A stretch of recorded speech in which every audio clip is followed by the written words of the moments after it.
Hey everyone, welcome back to the Vale Brewing channel. I've got something super exciting to brew today, so I'm really looking forward to doing this. So stay tuned and I'll show you what we got. So, as I said, I've got something super exciting to brew. I've been waiting to brew one of these since they came out this year, and it is one of Muntons Flagship range craft beer kits. I've read the box. Well, I've read all the descriptions on all of them, and to be fair, they all sound fantastic. But I went with this one because the hops that's in it. I haven't used these hops before, but I'll get into those in a bit. But look at it, it's an amazing kit. It sounds wonderful. Those of you that know Muntons will know that this year Muntons are celebrating their 100-year birthday. So they've been supplying breweries and brewers with malts, hops, whatever there is to make beer for 100 years. It started in 1921. And to mark their 100-year birthday, they released what they've called the flagship range of homebrew kits. And I think also they're celebrating 40 years of actually doing homebrews since they installed the homebrew line into one of their factories. So it's a year of many birthdays for Muntons, really. So I'll read what's on the box. So we've been supplying, well, as I said, they've been supplying supplying the brewing world with our extensive range of ingredients for 100 years, from the age of tradition ales to the new world craft beer revolution. Muntons says they're there every step of the way. During this time, we've learned a trick or two, and now we're bringing the best of our knowledge to home craft brewers.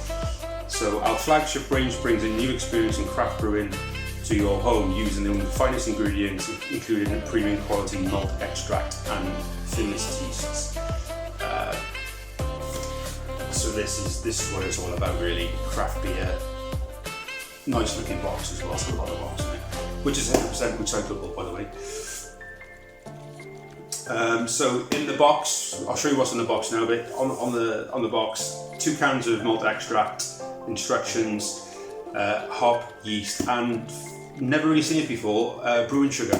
I've never bought a kit that's actually had a brewing sugar in there. I've always had to buy that separate. Well, you normally have to buy it separate. So this is one of 5. So this is a hoppy, citrus, fruity West Coast IPA craft brewing kit. It brews 35 pints and it's approximately 7% ABV, which is a bit of a cheek warmer if you get it right. Will it come out with 7% ABV? We'll have a look when we test the final gravity of it. But the other ones they have, and I'll read them off the box, I'll put them up on the screen as well. It's a hazy, zesty, fruity. So that's a hazy IPA. A hoppy, malty citrus, which is an American pale ale. Malty, toffee, hoppy. American amber ale, and a rich, creamy velvet, which is a milk stout. So as you can tell from what I've read out to, they're all very hoppy, very citrusy, and they sound all kinds of wonderful, if I'm honest. So there we go, that's what we've got. So let's have a look what's in the box. I've looked in the box already, because I just wanted to make sure everything was there.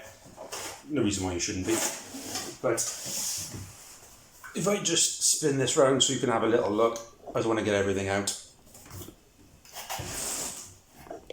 There we go. So, the tins of goodness. So we have the 2 tins of malt extract. So, Libby 1, Libby 2.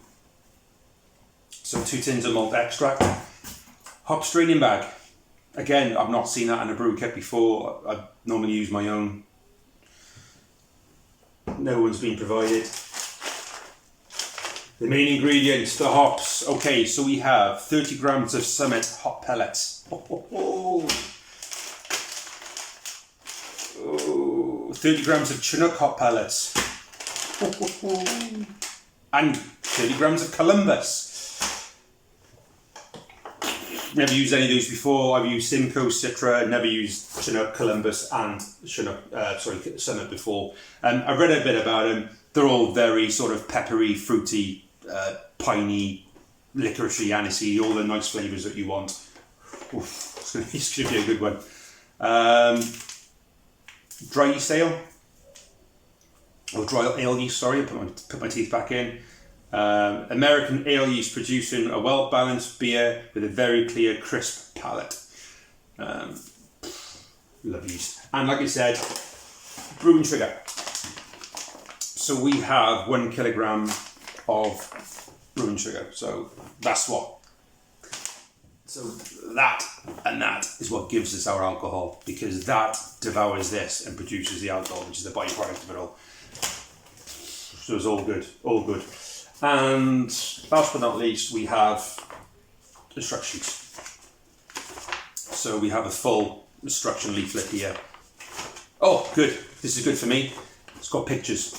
So it gives you a step-by-step guide of how to brew it. But like I say, anyone that's homebrewed before, I only do kit brews anyway. I haven't got time for the full mash stuff or the all grain stuff, but maybe in the future. But I'm happy with kit brewing because you can play about with them just as much as an all grain kit.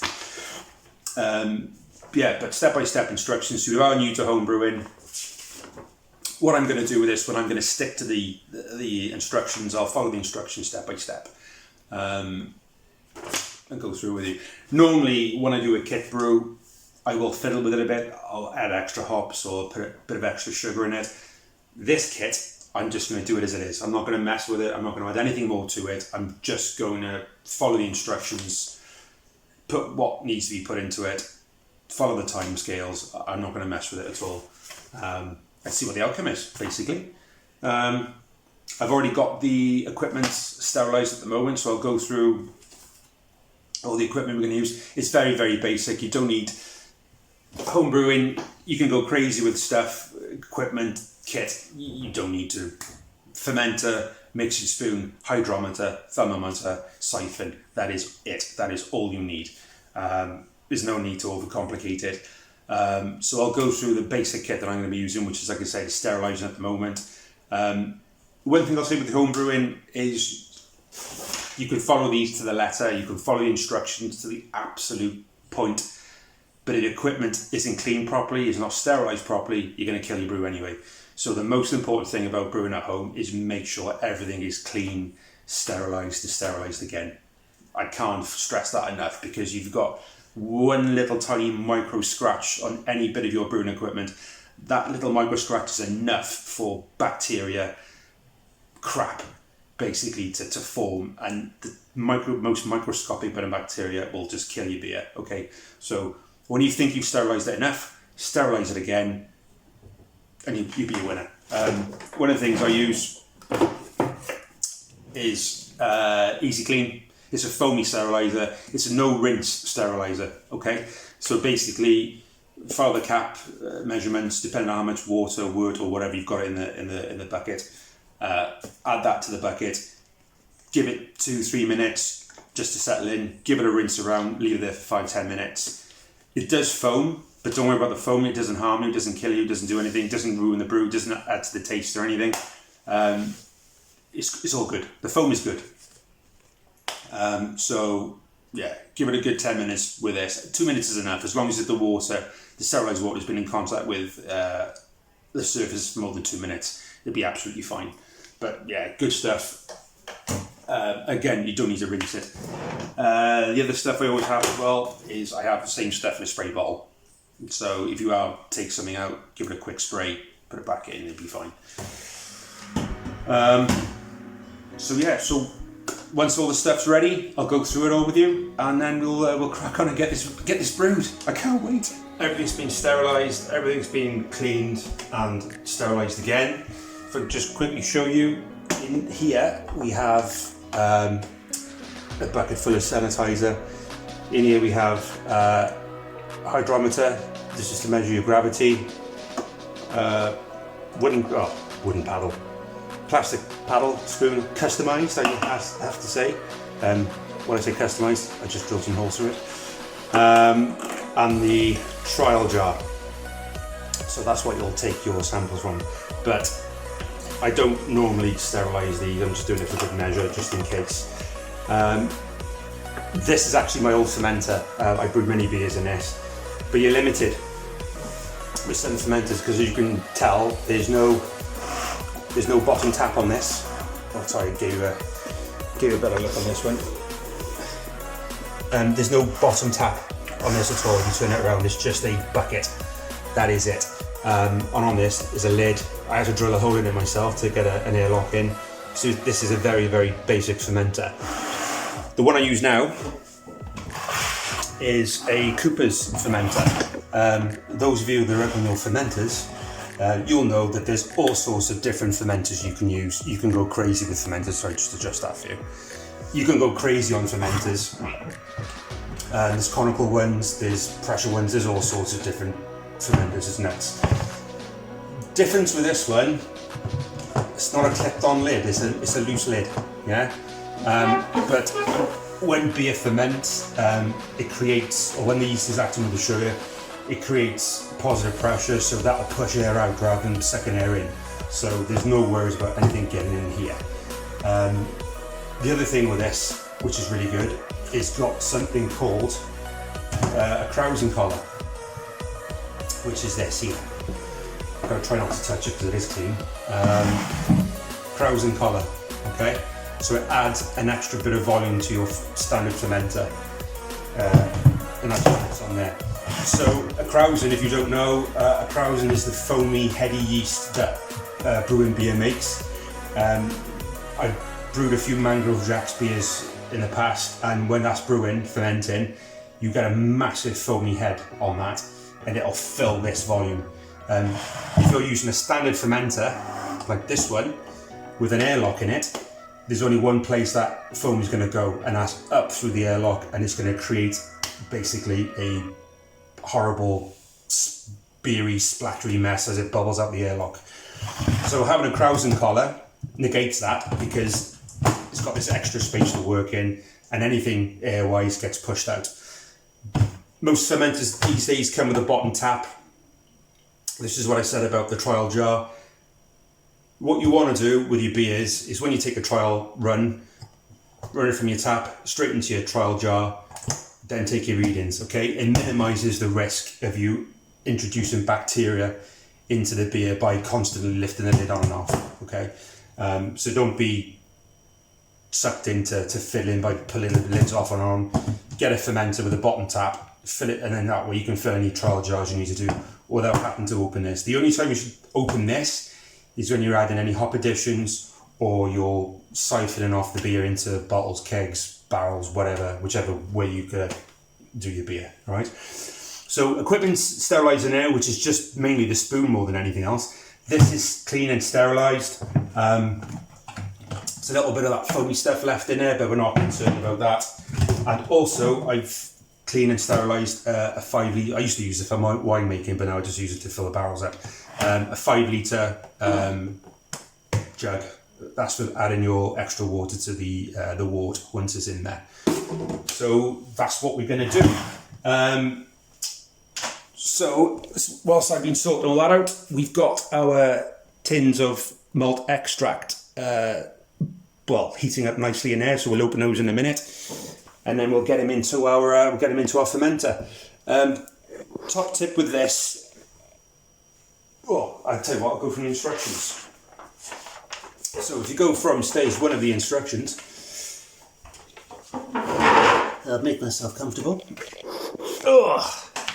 So stage 1 of our instructions states that sit cans in a sink full of, put my tea back in again, sink of hot water for 5 minutes. This makes the extract easier to pour.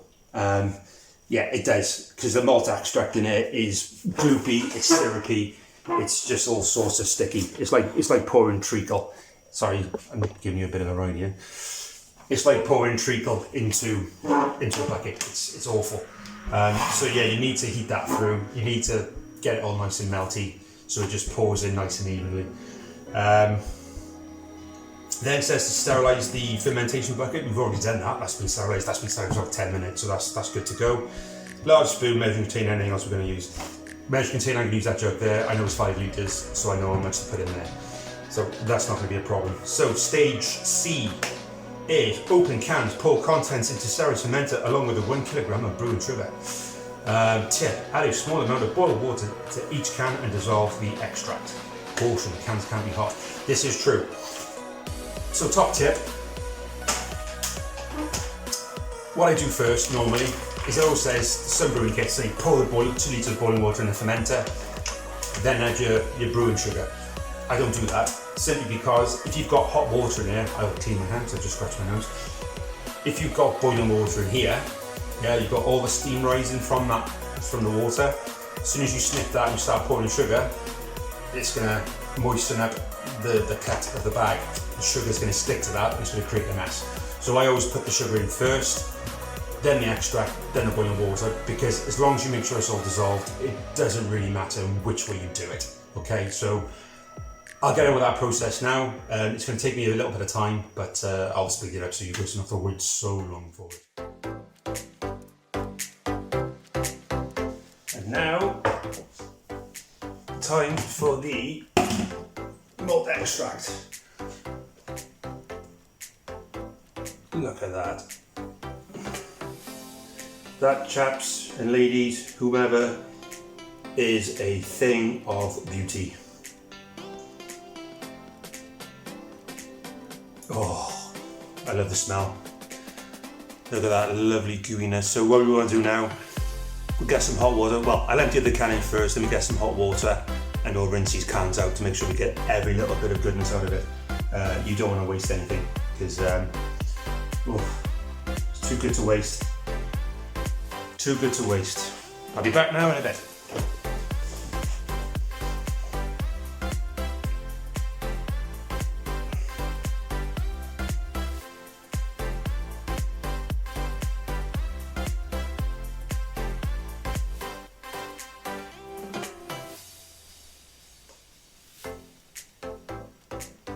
Ooh. Another one. So we get these cans nice and clean now.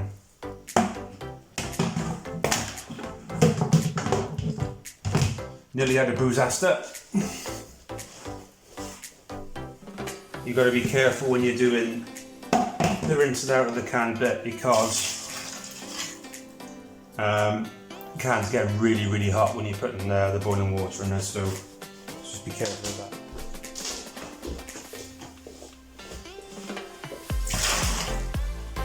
There we go. So you've given a good rinse out. I've emptied both cans into this one can so they're both nice and clean. So we've added about 3 litres of water in here already, boiling water, so we'll put another litre or 2 in and then we'll give it a good mix till everything's dissolved.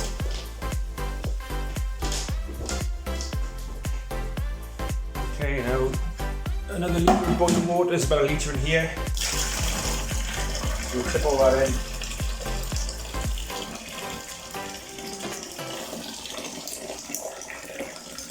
Oh my god, that smells phenomenal. Okie dokie, so that's all in there. Sterilised spoon. And then start mixing this in. So that's all we've got to do now is just mix that in. See if you can get in and have a closer look at this.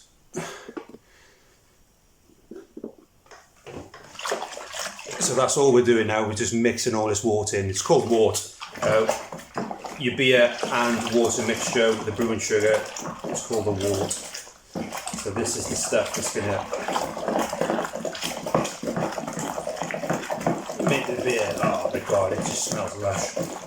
So what I'm doing now at the moment, it's called aerating. So you, first of all, you're making sure all your beer is mixed in. So you just check your spoon, make sure there's no treacle wort, the extract lumps on your spoon, which we're doing already. Second thing I'm doing is I'm getting oxygen. I'm introducing oxygen into the mixture. This helps everything at the end game. This helps everything ferment even better. So you can see I've got a nice. Ooh, there's the crowd coming up then. So I've got a nice foam in there now. So that's loads of oxygen in there, and just scrape the bottom, make sure there's nothing stuck to the sides, just really give it a good old mix in, just like that. I'm happy with that. Right, let's check our instructions, see where we are.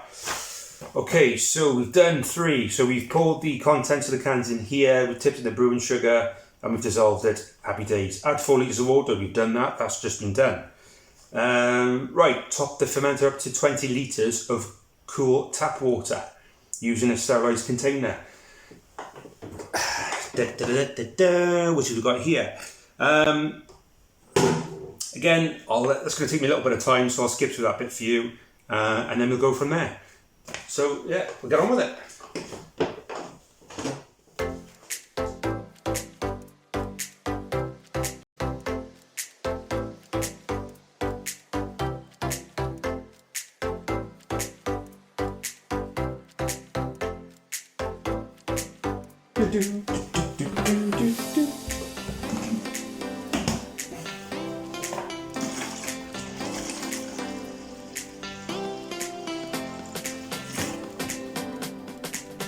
Here we go. 20 litres, happy days.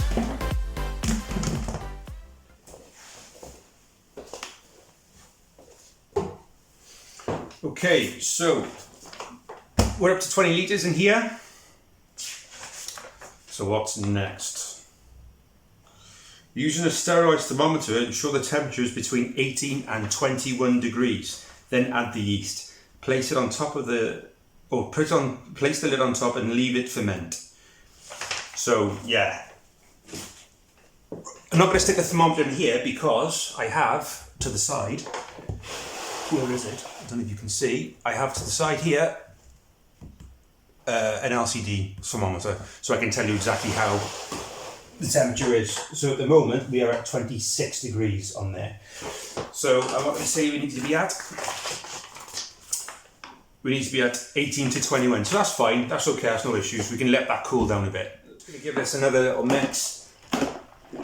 So as I was saying, the temperature of this at the moment is 26 degrees. It needs to be below, well, between 21 and 18. So the temperature really for yeast is important.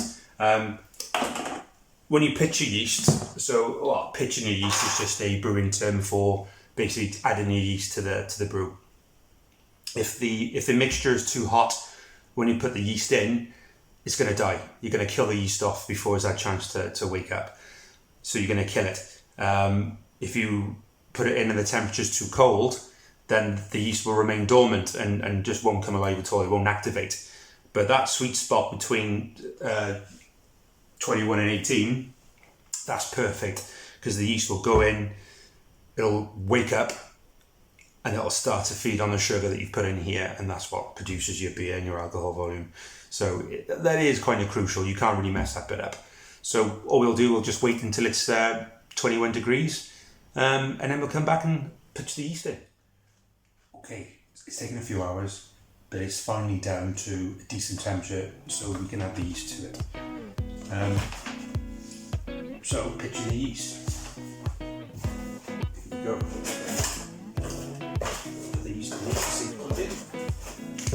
Pack of yeast, just give it a shake, give that a flick. Oh, that's full. That is full of yeast. That's a big pack. What we do, sound-tight scissors, and you just snip the top of the packet off, just like that. Put that up later. So here we go. So when you put your yeast in, just sprinkle it all over the top. Don't stir it. People are always tempted to stir the yeast in. Don't do that, because all you do is you create a big whirlpool and all the yeast will just stick to the side of the fermenter. So sprinkle it on the top and just let it set in itself. So we'll do that now. Okay, so we're ready to pitch it. So take off the trusty lid of truth. Oh my god, this smells great. Yeast packet.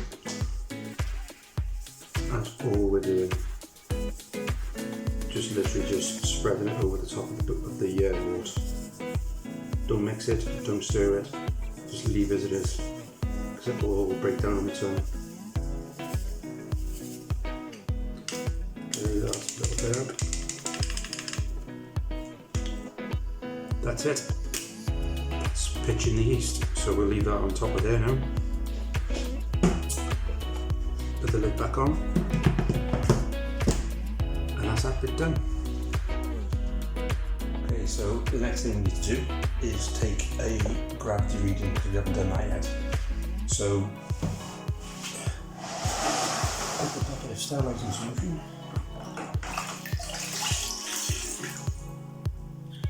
Sterilise trial jar, and all we do is pour it off. So nice and easy, not quite to the top so it will overspill. That's it, that's how you take a trial jar reading.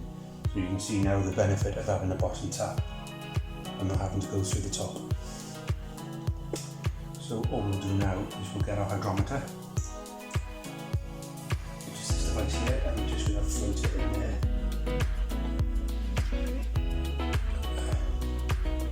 Just like that. So yeah, so we just put it in the water, in the wort, and we'll just wait for that to settle, and we'll get a reading from it then to see where we are. So yeah, so we'll give that 2 minutes, and then we'll record what gravity reading it is. Yeah, we can work out our ABV then. Okay, so I've just taken the gravity sample as you saw, and it's sitting at, I don't know if you can see it on there, probably not because the focus is rubbish. Okay, you can't see that on there, but the gravity reading is 1060, okay? So we need this to fall to 10.014, so the moment is 10.060. Go train of all these instructions.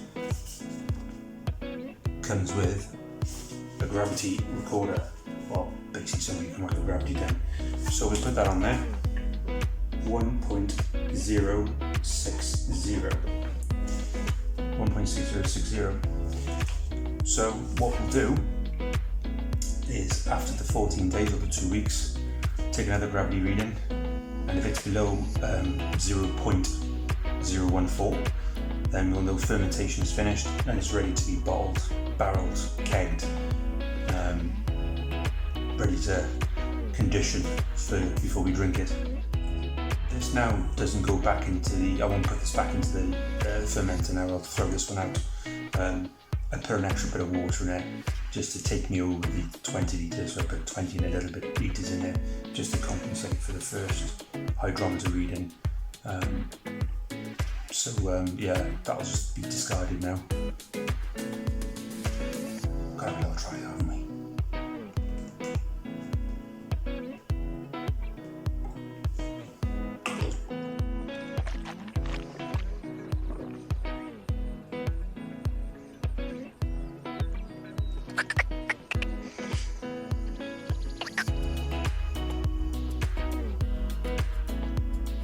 Oh, that's going to be good. That's going to be really good.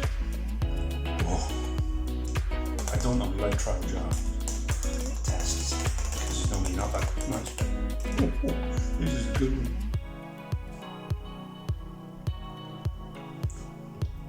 Bitter, sweet. It's going to be a brew. I can't even speak. It's going to be a good brew. Really good brew. Okay, so we've added the water. We've topped up to 20 litres. Added the yeast, and now it says after 10 days begin stage 2.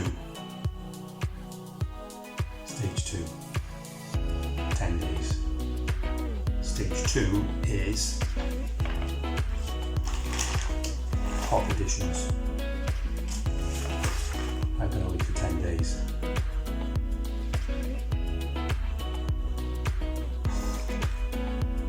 Okay, it's like 10 minutes, I can't wait that long. Okay, so you have to wait 10 days before you can put the hops in, and then you should be good to go then. So add the contents of the Chinook, Columbus and cinnamon hop pellets ashes to the fermenter. Place the lid back on and leave for a further 4 days, allowing a full 2 weeks in the fermenter before bottling. Okay, so you have to wait for 10 days. So, okay, that's no problems. Right, we're in October, just. So yeah, the temperature's starting to drop. This needs to stay at 18 to 21 degrees the whole time. So we're going to need a little heat pad down here. Now with my gauge on the side, I can see when it's too cold or too warm. Flick the switch, put the panel, so I can maintain that even temperature, 18 to 21 degrees. Should be fine then. So by tomorrow, we should start to see a krausen or a foam head start to appear on this. If we see that, that means it's good. That means fermentation is well and truly started, and we're going good guns. So for the next 10 days, this is going to be like a baby. We'll be checking it every day, checking the temperature every day, making sure there's nothing wrong with it, making sure all's well, there's no leaks from the tap. Yeah, this is a crucial 10 days, and then the hops. So it's all looking good. So I'll catch you guys in 10 days.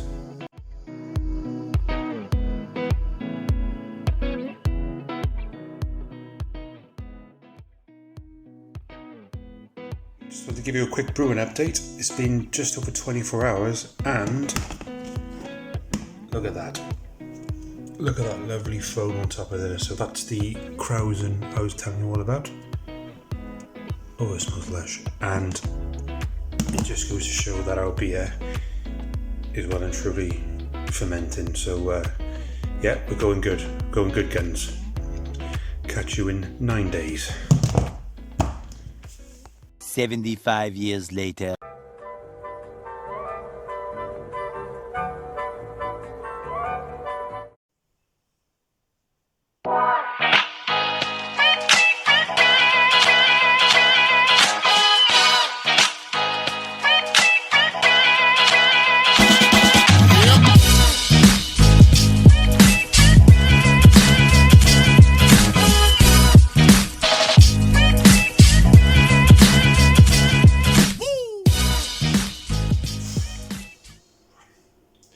That's been the longest 9 days in the history of long days.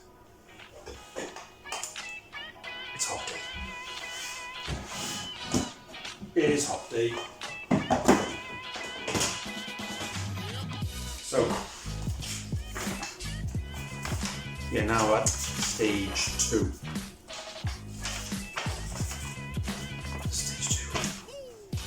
So stage 2 approximately takes 2 minutes. You will need ×1 Chinook hop pellet sachet.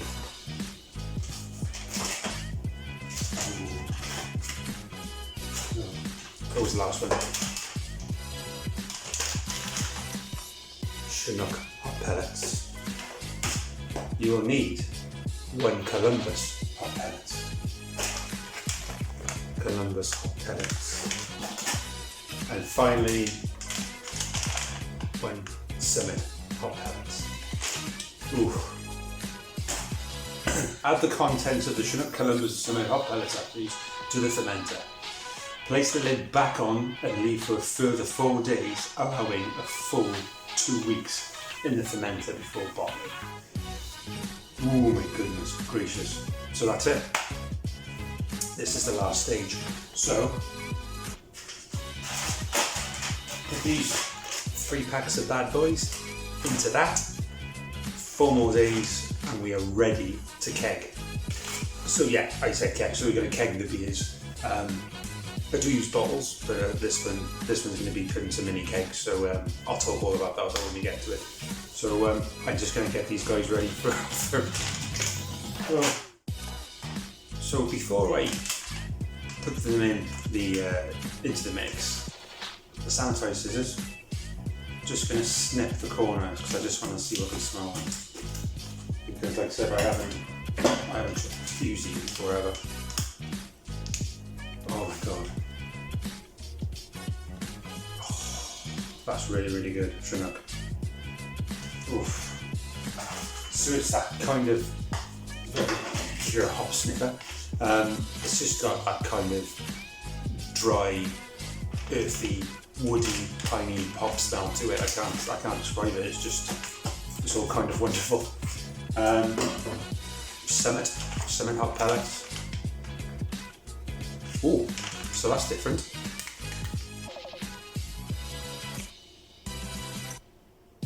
That's definitely pine. Definitely taste the smell of pine. Taste the smell of pine in that. Oh, that smells really good. Again, earthy, piney, kind of citrusy as well. I'm not a reviewer. I don't know if you gathered that. I'm just a basic home brewer, but that's what I can smell. And finally, we've got the Columbus pellets. So again, I just want to have a sniff. Oh my god, that's whiffing straight away.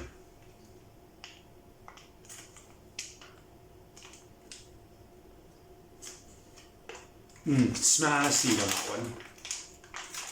Obviously, if I'm wrong, put in the comments if you're watching, and you can be bothered to put a comment on. If I'm describing them wrong, correct me, because I don't know what I'm smelling here. It just all smells fantastic to me. Yeah, definitely more citrus on this one, I think. Anyway, without further ado, I've sniffed them. Let's get them in the beer and make some great tasting beer. Okay. This has been closed. This hasn't been opened at all. Well, apart from the next day when I showed you the Krausen, this hasn't been opened at all since that day. So you just remove these clips. And I'm going to take the lid off very gently. Whoa! My goodness! Oh my god, it smells amazing. That smells amazing. I don't know if you can see this properly from where you are. Look at that. That is amazing. You've got all that lovely foam on top of there. That is a proper Krausen on there. That is lush. That is lush. Okay, so we're going to put the hops in. One thing we put the hops in, okay, I just realised that bag that they gave me, this one, it's not a hop bag as such, so you don't put your hops in here and put it in the beer. You actually, when you're taking this beer out into kegs, bottles, whatever, you actually put this at the end of the siphon. This is like a filter. So yeah, we won't use that. So without further ado, Columbus pellets. The one thing with putting hops in here is you don't want to mix it. Just put the hops on the top. Don't be tempted to mix it because it's just going to stick to the sides. So just put it all on the top because it will break through. It will break through the top of that foam and it will go into the beer. Guaranteed.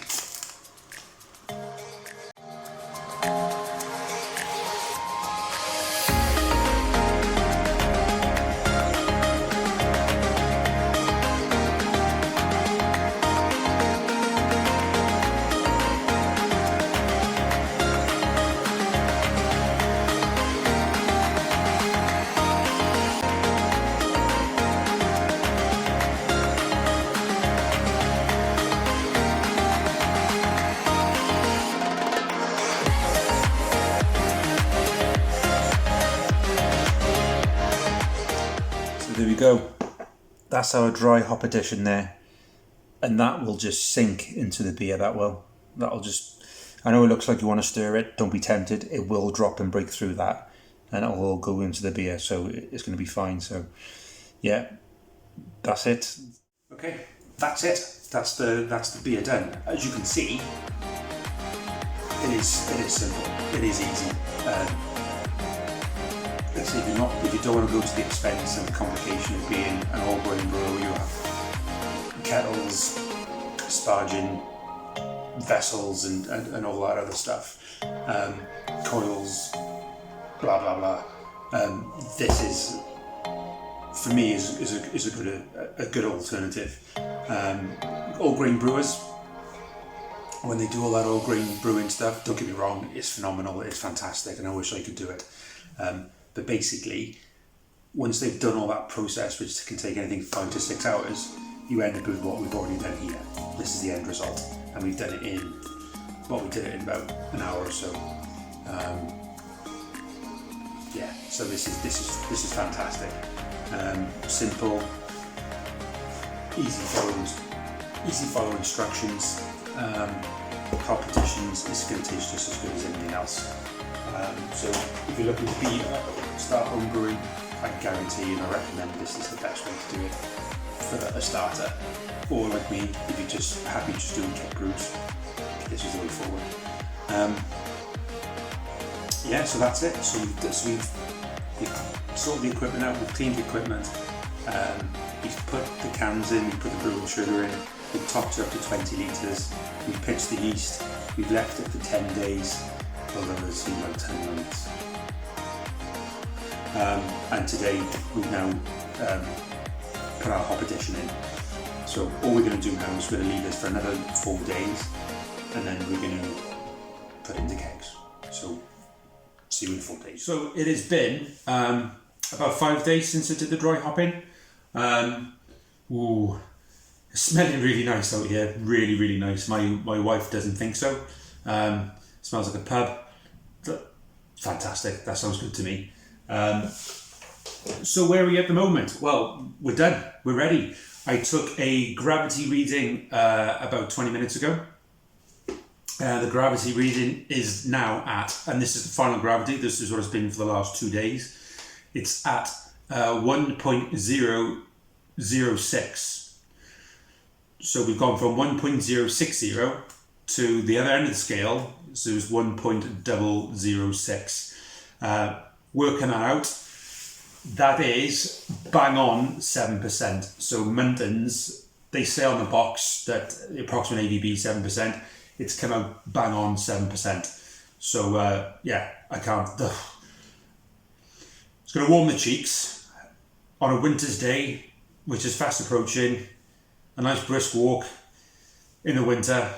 Come back home, have a glass of this stuff. You're certainly going to put some heat back into you. So yeah, it's not one to be thrown down the back of your neck. It's just one to savour, I think. But yeah, it's come out with 7% smack on, so I'm happy with that. And it's been consistent for the last, well, yesterday and today. That'll do me. So we're going to go ahead and we're going to go and take it from here into our kegs. So as I mentioned the other day,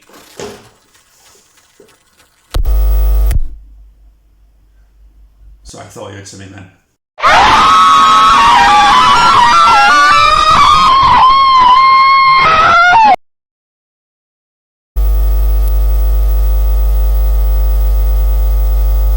Bizarre. That was very odd. Okay, as I was saying, the other day I said that, well, in the instructions say, you know, put into bottles, etc., etc. We're not going to do that. We're going to do something else completely different. So here I've already sanitised some 5 litre mini kegs.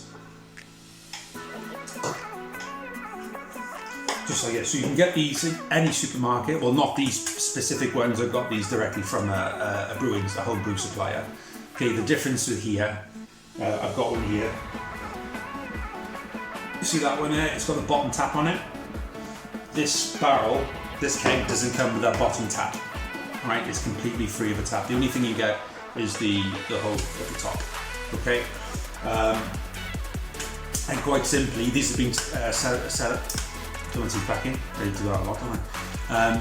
I've had 3 or 4 of these sanitising overnight, just because I used these not so long ago, so we still had a bit of a whiff from the previous beer, which was a nice Mangrove Jacks, which I think I've left a link to if you want to watch that one. But smelling this now, it doesn't smell of old beer, it just smells completely clean and free of any sort of anything that was in it before, which is what you want, because you don't want the beer going into it to be tainted by the odour that's left in here.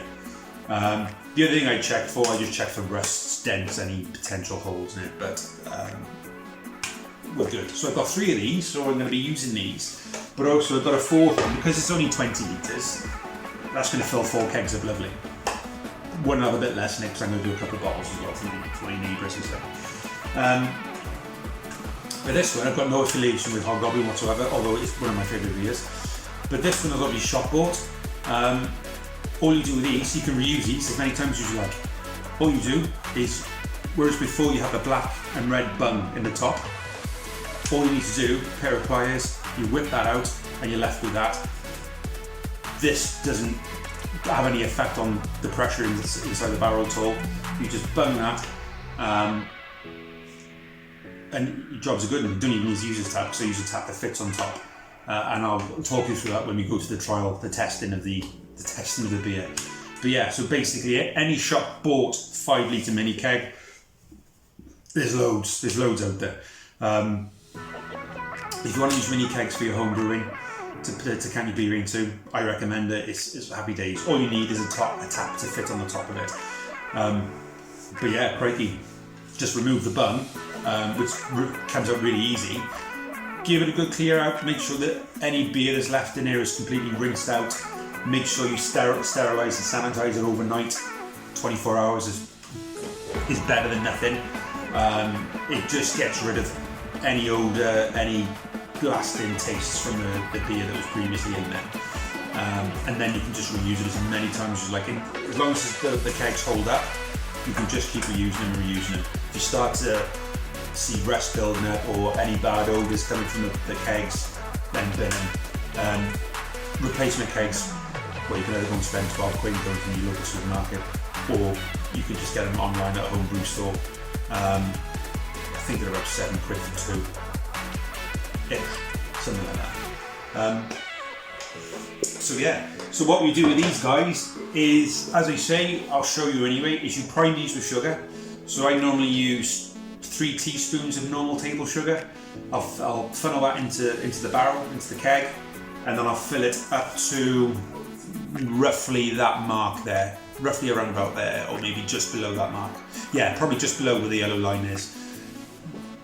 Purely simply just to give the beer a bit of breathing space, a bit of head space, okay? Then once you've done that,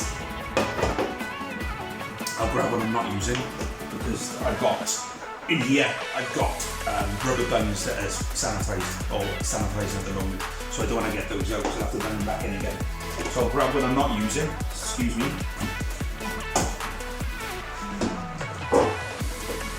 Times and bands around. Oh, the bring those down as well. So these are the bungs that you'll use. So once you put your beer into your kegs, once the beer's gone into your mini kegs, these little doohickeys, push them in, and they seal the keg, so they go flush to the top of the keg, and that's it. Then you just leave your beer to condition for 2-3 weeks or whatever the instructions say you need to do. And then when it comes to actually drinking your beer or tapping the beer, I use the professional word of tapping. With the I've got the Party Star Deluxe tap, which I'll show you once, as I said, when we do the test of the beer. But basically, you've got a long beer stem which will go through the centre of this bung, and effectively, he says, as you push the nozzle through, it pushes the rubber centre out. That'll just float inside the beer. It's perfectly fine, but this is why it's important that these are sanitised as well. And it basically pushes that centre through, and then the tap will form a seal on top of this and lock onto the top of the keg, and that will stop any air getting into the beer. Because as you'll know with the shop bought ones, when you turn the nozzle, it introduces air into the beer, which is why you've got to drink them within 3 days. But with these kegs, because I'm using a CO2 operated tap, when the pressure in the keg gets a bit low, you just introduce a little bit more CO2, and it keeps the beer for longer. It'll keep the beer for a good couple of weeks with no issues at all. So yeah, so that's the benefit of these. I used to put all my beer into a pressure barrel, but it's a ball acher, if I'm honest, because it stays in one place. You can't do much with it.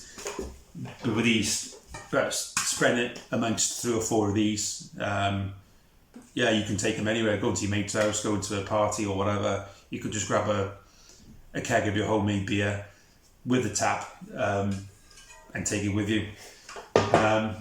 Yeah, have a bit of fun then, can't you? So yeah, that's what we're going to do. So what I'll do now is I'll prime the barrels or prime the kegs, and then we'll get on with getting them filled, and then that'll be it.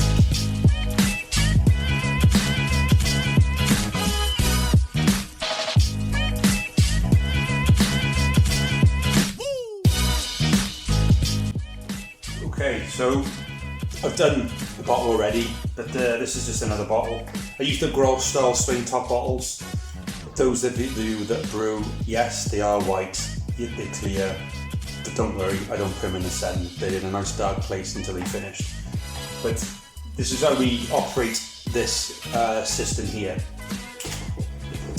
So, sanitised bottle, okay, it's already been sanitised, it's already been nice and cleaned. There's no issues with this bottle at all. This is like an auto flow system, okay, so it's a case of, there's your bottle, open the tap, that nozzle will fill up as it has, and then quite simply, you just press it, and it decants the beer, just like that. And then you just wait a bit till it gets to the top. You see how much beer you've got in there. You want it to go a good 2 inch or a good 1.3 inch at the top. You never quite get it right, and if you go too far, you get a little bit of overspill, which you don't want. I always knock that off as well for safe measure, but basically that is it. And there you go. Let me put my towel down so I don't get any drips on the floor. That's it. Just like that. And then what we do with this, I'll just pop him down by there. Excuse me. Carbonation drops. Any carbonation drops, all homebrew suppliers have them. And quite simply, 500 ml bottle, sorry. 1, 2, in there, just like that. Job's a good one. Well, let me just seal that properly. There we go. That is that. So that should be a poured. Also what I've opened there. So that should be a poured in the bottle. That will now go into a nice dark place. Many dark places. That will now go to a cool dark place for, well, it's probably stay in this room now in the dark, in the shade for 2-3 weeks. And then it's ready. I don't think it's going to clear because it is a hazy beer, but yeah, so that's pretty much how you do the bottles. So now all I'll do, for ease of the barrels, or the kegs, sorry I keep calling them barrels or kegs, is I just remove this little nib here. It's easier to fill the barrels up with. So I'll go and put this away and then we'll crack on with the rest.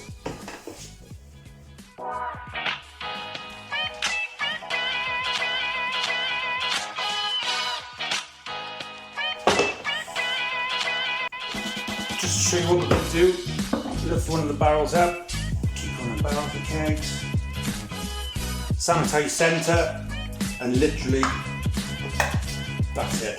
Just push them in, just like that. So that's now sealed, and then we'll do the same with all the other ones. As soon as the keg's sealed, there we go, sealed.